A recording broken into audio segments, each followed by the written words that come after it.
Assalamualaikum warahmatullahi wabarakatuh. Salam sejahtera untuk kita semua dan selamat datang di channel Mendengarkan. Sebuah kehormatan bagi kami bisa hadir di tengah-tengah Anda untuk berbagi ilmu, wawasan, dan tentunya refleksi mendalam tentang ajaran Islam yang penuh hikmah. Channel ini kami dedikasikan untuk menjadi ruang belajar bersama, tempat kita merenungi makna yang lebih dalam dari setiap ayat, hadis, dan nilai-nilai kehidupan yang diajarkan oleh Rasulullah yang ajarannya diikuti oleh para sahabatnya, tabi'in, tabi'ut tabi'in, dan semoga kita kelak mendapatkan syafaatnya. Amin ya robbal alamin. Hari ini kita akan membahas sebuah tema yang sangat menarik dan penting, yaitu tafsir hadis 73 golongan, pandangan ulama. Hadis ini sering menjadi perbincangan, namun sayangnya sering pula disalahpahami. Apa sebenarnya yang dimaksud dengan 73 golongan? Bagaimana para ulama terkemuka sepanjang sejarah memaknai hadis ini? Dan yang lebih penting, apa pelajaran yang bisa kita ambil untuk kehidupan kita hari ini? Setiap penjelasan yang akan kami sampaikan di video ini telah dirangkum dari berbagai sumber terpercaya, seperti kitab klasik ulama besar, hingga pandangan tokoh Islam kontemporer yang relevan dengan kehidupan kita saat ini. Jadi kami harap Anda dapat menyimak video ini sampai selesai, karena di setiap bagian akan ada hikmah dan insight yang sayang jika terlewatkan. Pertama-tama, mari kita simak pandangan para ulama besar dan pelajaran berharga yang bisa kita ambil dari hadis ini. Hadis ini diriwayatkan oleh Imam At-Tirmizi dan telah menjadi pembahasan mendalam di kalangan ulama. Rasulullah menyampaikan bahwa umat Islam akan terpecah menjadi 73 golongan, di mana hanya satu golongan yang selamat. Namun, para ulama menegaskan bahwa angka 73 ini bukan untuk dipahami secara literal. Angka ini adalah simbol banyaknya perpecahan yang akan terjadi di tengah umat Islam. Mari kita lihat penjelasan dari beberapa ulama terkemuka terkait hadis ini. Setiap ulama memberikan perspektif yang mendalam, baik dari aspek akidah, ibadah, maupun pentingnya menjaga persatuan umat Islam. Kita akan membahas pandangan dari Imam Asy-Syatsibi, Imam An-Nawawi, dan Ibnu Hajar Al-Asqalani. Menurut pandangan Imam Asy-Syatsibi, seorang ulama besar dalam bidang usul fikih dan akidah, membahas hadis ini secara rinci dalam kitabnya Al-I'tisyam. Beliau menjelaskan bahwa perpecahan umat Islam tidak sekadar terjadi karena banyaknya golongan, tetapi lebih kepada adanya penyimpangan dari kebenaran. Menurut Asy-Syatsibi, kebenaran adalah ajaran Islam yang murni, yang berlandaskan pada Al-Quran dan Sunnah. Golongan-golongan yang menyimpang adalah mereka yang menambah-nambah ajaran dengan bid'ah atau keyakinan yang tidak berdasar.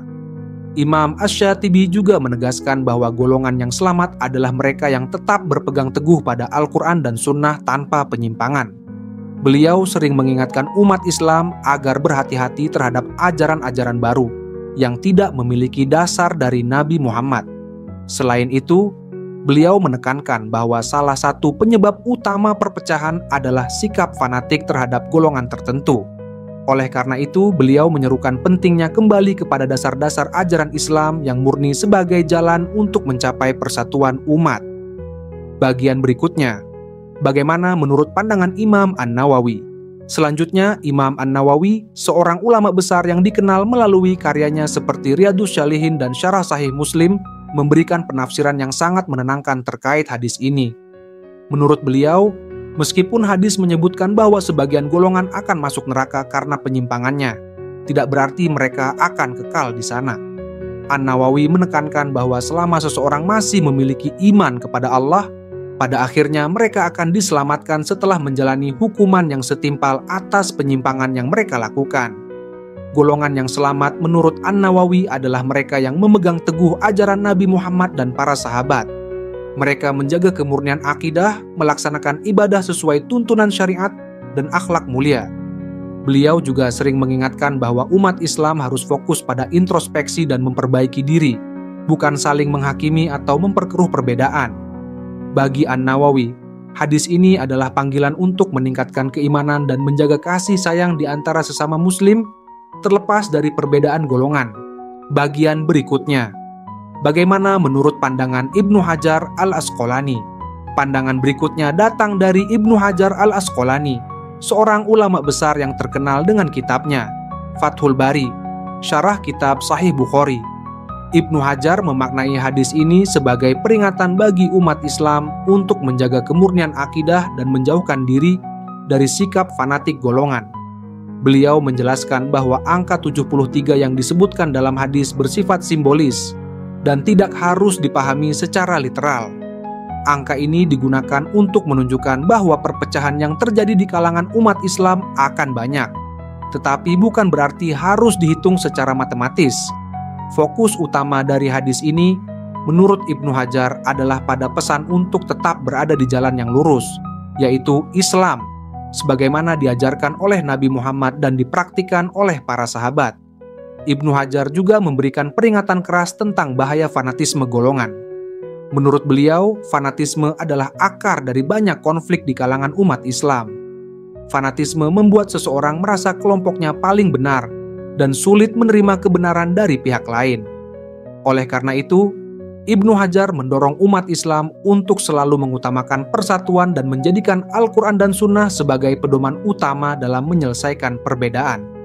Dari pandangan ketiga ulama ini, kita dapat mengambil pelajaran bahwa hadis tentang 73 golongan bukan sekadar peringatan tentang perpecahan, tetapi juga panggilan untuk menjaga persatuan, kemurnian akidah, dan kedamaian di antara sesama muslim.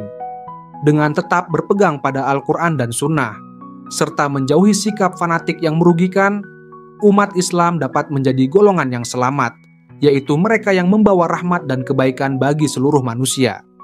Pandangan Ibnu Taimiyah menegaskan pentingnya mengikuti manhaj salaf, yaitu pemahaman agama yang benar berdasarkan generasi awal umat Islam, sahabat, tabi'in, dan tabi'ut tabi'in. Beliau juga memperingatkan bahaya fanatisme terhadap golongan tertentu. Di era modern, para ulama kontemporer memberikan perspektif baru terhadap hadis tentang 73 golongan ini. Salah satu ulama besar yang memberikan tafsir mendalam adalah Yusuf Al-Qaradawi. Beliau menekankan bahwa perbedaan dalam umat Islam adalah sesuatu yang tidak bisa dihindari karena manusia memiliki latar belakang, budaya, dan cara berpikir yang beragam. Namun, yang penting adalah bagaimana kita menyikapi perbedaan tersebut dengan bijaksana. Menurut Yusuf Al-Qaradawi, golongan yang selamat adalah mereka yang mengamalkan Islam dengan penuh kasih sayang dan menjaga persatuan umat. Islam, menurut beliau, bukan hanya tentang ritual ibadah, tetapi juga tentang bagaimana kita memperlakukan sesama manusia, termasuk mereka yang berbeda pandangan atau golongan. Al-Qaradawi sering menyerukan pentingnya toleransi, saling menghormati, dan menghindari sikap fanatik yang berlebihan. Beliau juga mengingatkan bahwa umat Islam tidak seharusnya menghabiskan energi untuk memperdebatkan hal-hal yang sifatnya cabang, tetapi lebih baik fokus pada isu-isu yang membawa manfaat besar bagi umat secara keseluruhan, seperti pendidikan, pemberantasan kemiskinan, dan persatuan umat. Bagaimana menurut pandangan tokoh-tokoh agama? Di negara kita, di Indonesia, nilai-nilai toleransi dan moderasi ini juga ditekankan oleh tokoh-tokoh besar seperti Kiai Haji Hashim Asy'ari, pendiri Nahdlatul Ulama, dan Kiai Haji Ahmad Dahlan, pendiri Muhammadiyah. Kedua tokoh ini adalah contoh nyata bagaimana Islam dapat menjadi kekuatan pemersatu di tengah keberagaman.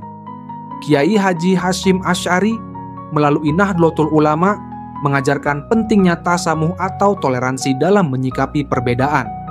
Beliau sering mengingatkan bahwa perpecahan di kalangan umat Islam hanya akan melemahkan kekuatan umat secara keseluruhan.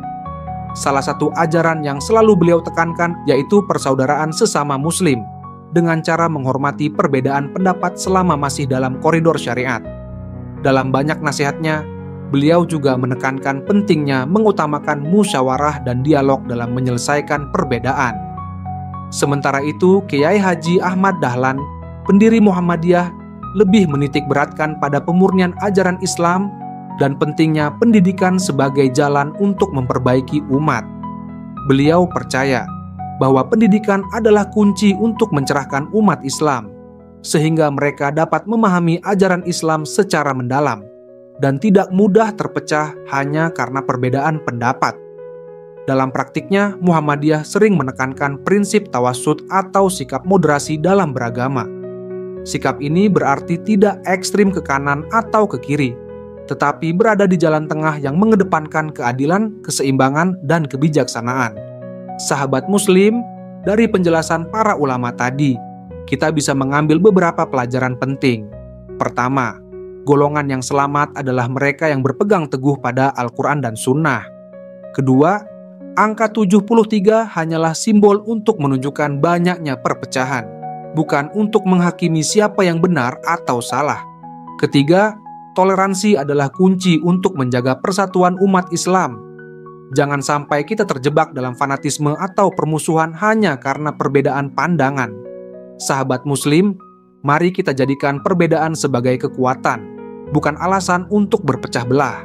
Fokuslah pada amal saleh dan menjaga hati dari kebencian. Semoga kita semua termasuk golongan yang selamat, yaitu mereka yang menjaga akidah, ibadah, dan persatuan. Jangan lupa untuk like, subscribe, dan bagikan video ini agar semakin banyak yang memahami pentingnya toleransi dalam Islam. Wassalamualaikum warahmatullahi wabarakatuh.